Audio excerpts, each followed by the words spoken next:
Hello and welcome. If you're a new parent, you know the deal. It's this incredible mix of exhaustion and just pure joy. But what about those other moments? The ones with these huge, overwhelming emotions that feel like they come out of nowhere? Well, today, we're going to dive into a really powerful concept that might just help you make sense of it all. So let's just get real for a second, okay? Have you ever had that moment, it's 3 in the morning, you're pacing the floor, and you feel this flash of just hot, pure anger at your crying baby? It's a feeling that can bring on so much shame, so much confusion. Okay, first things first, you are absolutely not alone in feeling this, not even close. And the second thing, and this is so important, that huge, powerful reaction, it's probably not even about your baby. It's an echo from your own past. To really get what's happening here, we need to take a look at who's actually in the room with you during those super stressful times. And believe it or not, it might be a little more crowded than you think. Yeah, sounds a little weird, I know. But when you're there trying to soothe your little one, you're not just there with them. From a psychological point of view, there are actually 3 distinct presences in that room. So who are these 3? Well, obviously there's you, the adult, the parent. Then there's your baby, who's just trying to tell you what they need. And then there's the third person, your own inner infant. This is the part of you that remembers on this deep primal level what it felt like when you were that small, and your own needs were either met or maybe they weren't.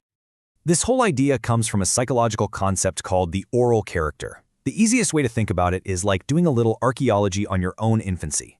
It's kind of like the emotional foundation of a house, right? If your earliest needs for food and warmth and just feeling safe were met all the time, that foundation is rock solid. But if those needs weren't always met, you might have learned to kind of push them down, become super self-sufficient really young. And that can create these little cracks in the foundation that get put under a lot of stress later in life. Okay, so how does this old blueprint suddenly become a huge trigger today? Well, it's because your baby's complete and total dependency basically crashes right into your own history of having to be independent way too soon. This is what some call the fuel from the past. And this quote right here, this is the silent question your inner infant is screaming. It sees your baby getting all the care and attention it always craved but never got. And that triggers this deep primal sense of unfairness. And that feeling can bubble up as irritation or sometimes even rage. This chart really breaks down how this plays out in real life. Let's take a look. Say the trigger is your baby just won't settle down. Your inner oral interpretation might be, I'm failing at this, which leads to you just feeling completely exhausted or shutting down. Or maybe your baby is super clingy. That old wound might interpret that as dependency is suffocating, making you literally want to push them away. And a baby's constant hunger? Whoa. That can trigger this deep feeling that there's never enough to go around. Just take a second. See if any of these feel a little too familiar.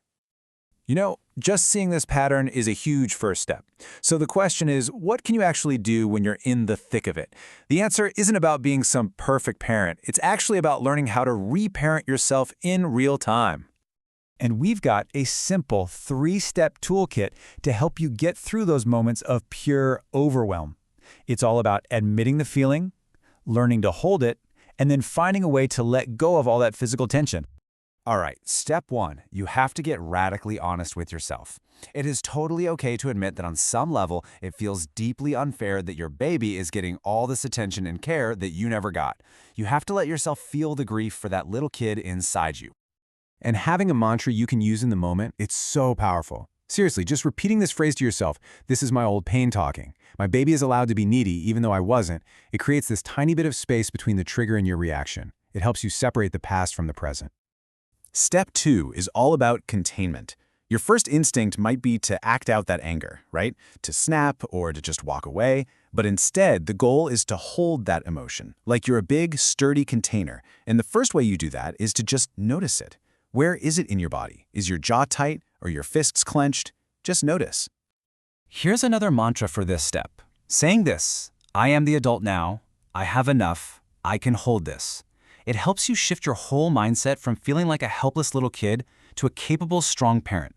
You're literally reminding your own nervous system that you are not in that old, scary situation anymore. You have resources now. You are enough. And finally, after that super intense moment has passed, you've got to physically let go of that stress energy. Don't let it just sit in your body.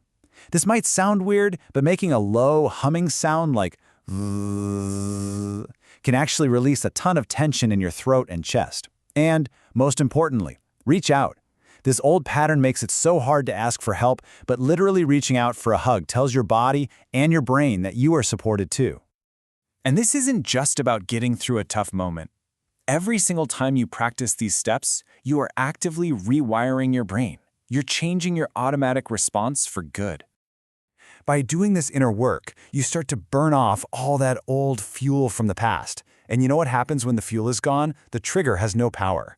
A baby's cry stops feeling like a personal attack or a painful reminder of what you didn't have. It just becomes what it is, a communication. It's just a signal that your child needs you. And that kind of brings us to a final, really powerful idea.